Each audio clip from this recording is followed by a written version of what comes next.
cada época histórica, cada momento histórico le plantea al historiador que vive en ese momento histórico una problemática que presente, copresente al historiador mismo, y de allí brotan muchos interrogantes, ¿no?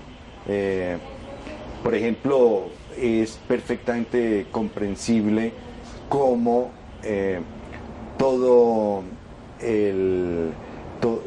el movimiento de las mujeres, la irrupción de las mujeres en la historia, los movimientos femeninos, los movimientos de mujeres trabajadoras, los movimientos feministas, ¿no?, etcétera, propio pues de nuestra contemporaneidad, pues requieren una visión retroactiva, retrospectiva, y entonces nos preguntamos en historia por la historia de las mujeres, ¿no? Que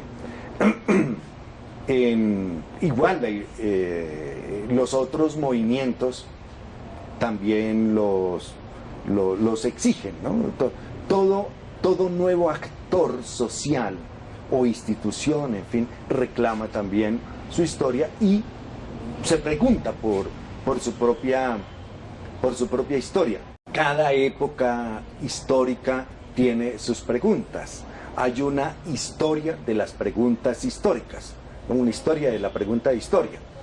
Y así, por ejemplo, en los años 60, 70 del siglo XX, las preguntas que nos hacíamos los historiadores estaban en el campo de la historia social y económica. Allí, por ejemplo, una primera investigación que yo hice se refiere a la intervención económica del Estado en Colombia entre 1914 y 1936. Yo observaba que la relación Estado y economía no había sido estudiada y me ubicaba en un vacío de conocimiento, que era la relación Estado-economía en la historia de Colombia y particularmente en este periodo. Entonces me propuse a ver la intervención económica del Estado. ¿Cómo era la relación entre Estado y economía en este periodo clave de la historia del siglo XX? Era la pregunta básica, que luego se va precisando en otras preguntas, ¿no? ¿Cuáles son los indicadores, los indicios que nos permiten observar en el texto exacto de los documentos la intervención del Estado, ¿no?, la intervención económica del Estado? Entonces, precisando la pregunta, llegué a detectar, ¿no?, que el indicador principal de la intervención del Estado, que yo me preguntaba en este periodo, era el presupuesto nacional, ¿no?, concretamente los ingresos y los gastos del Estado y la legislación económica.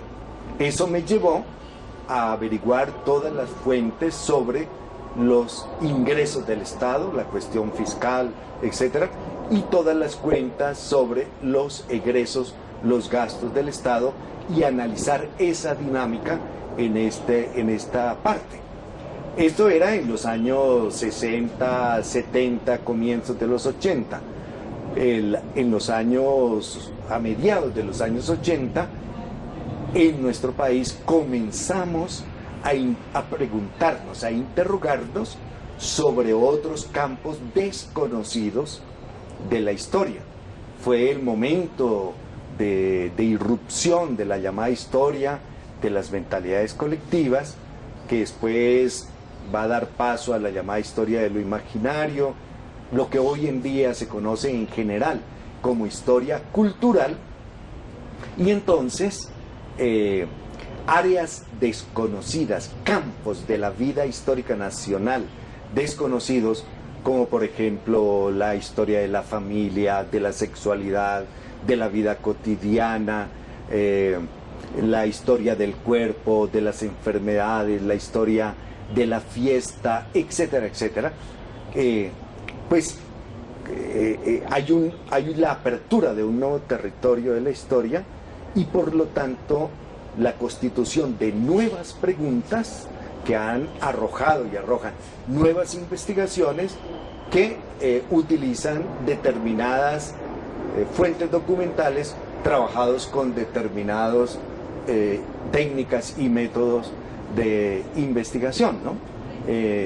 Hoy en día, pues, podríamos decir, todos los aspectos de la vida humana son susceptibles de trabajar históricamente, son susceptibles de articular allí preguntas, ¿no?, que nos lleven a desarrollo de nuevas investigaciones. Uno pudiera decir que el desarrollo del conocimiento histórico depende de las preguntas básicas, novedosas, que nos planteemos.